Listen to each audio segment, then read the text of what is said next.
Hi, I'm Sensei Morris, and I just wanted to talk a little bit about who I am and what I do. Sensei, by the way, is my Buddhist title. I'm a minister in a non-sectarian school of Buddhism that emerged from a couple of Japanese styles, and so we use the title Sensei, which means teacher.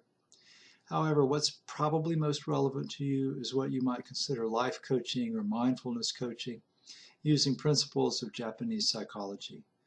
I also teach meditation, Tai Chi, and qigong. But before I go into all that, I just want to give you a little bit of context. I spend most of my work days doing Buddhist ministry and related activities. I live in DeLand, Florida, which is between Orlando and Daytona Beach, and I lead meetings every week in DeLand and in the surrounding area. I also lead a group of Buddhist inmates at a state correctional institution near Daytona Beach, and I spend most Sunday mornings giving Dharma talks at White Sands Buddhist Center, which is a Vietnamese monastery on the Space Coast, or giving sermons about Buddhism at Unitarian Universalist churches in Central Florida. I teach Tai Chi and other exercise courses at YMCAs in the area, and I'm the founder of the Florida Tai Chi Chuan Association. I'm looking into the possibility of using the TakeLessons.com classroom as a platform for doing Buddhist teachings and group meetings. I've done refuge ceremonies and given Dharma talks online. But as I mentioned earlier, probably what's most relevant to you would fall under the heading of life coaching or mindfulness coaching.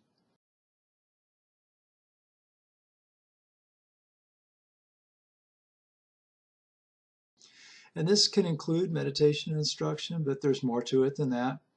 A lot of what I do comes from methods of Japanese psychology, and I have a certification in that. So these methods were derived from traditional Zen and other Japanese Buddhist practice.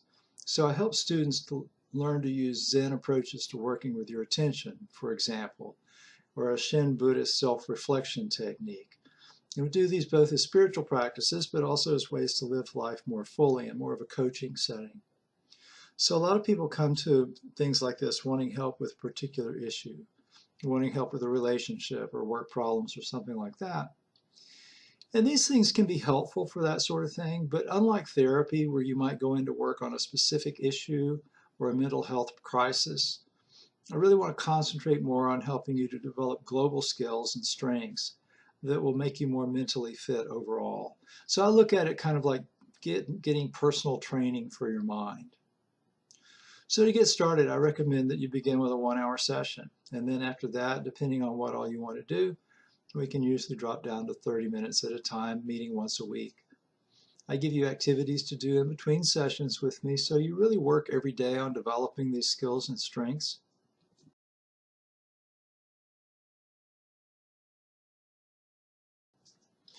I also teach traditional Buddhist meditation.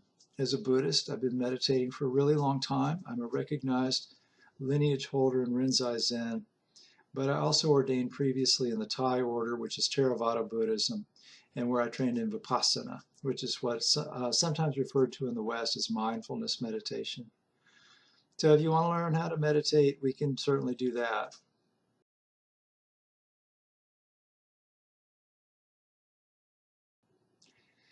I get quite a few inquiries online from people who want to learn Qigong, and I'm happy to share what knowledge that I can with that. I started studying Qigong as an adjunct to Tai Chi, and I found also that it goes along with a lot of the traditional Buddhist meditation practices. I don't teach medical Qigong. There are therapeutic Qigong practices that are aimed at treating various ailments, kind of like acupuncture does. I don't do that.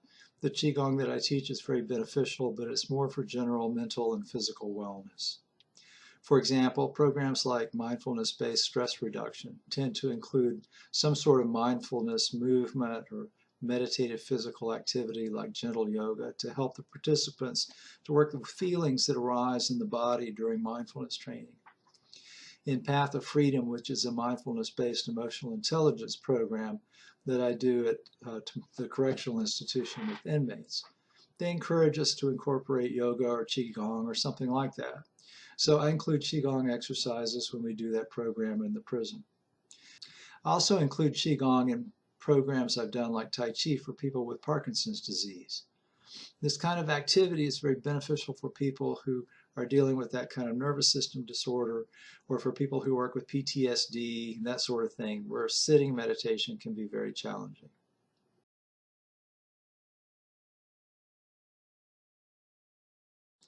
I teach two kinds of Tai Chi, traditional Yang style and moving for better balance, which is a modified Tai Chi program really designed to help older adults reduce their risk of falls. I'm a faculty trainer in moving for better balance, and I've taught probably 120 students so far, plus 20 or so teachers. Most of my Tai Chi students attend my classes at the Y, but I am able to do some private lessons for people who want to prepare for tournaments and things like that. If a group wants to engage in a 12-week Moving for Better Balance course, we can certainly do that if you're within travel distance. So thank you very much for taking the time to get acquainted with me. There's more video on the side of talks that I've given. You can see my credentials listed here. And please feel free to contact me if you need any more information. I'll look forward to hearing from you.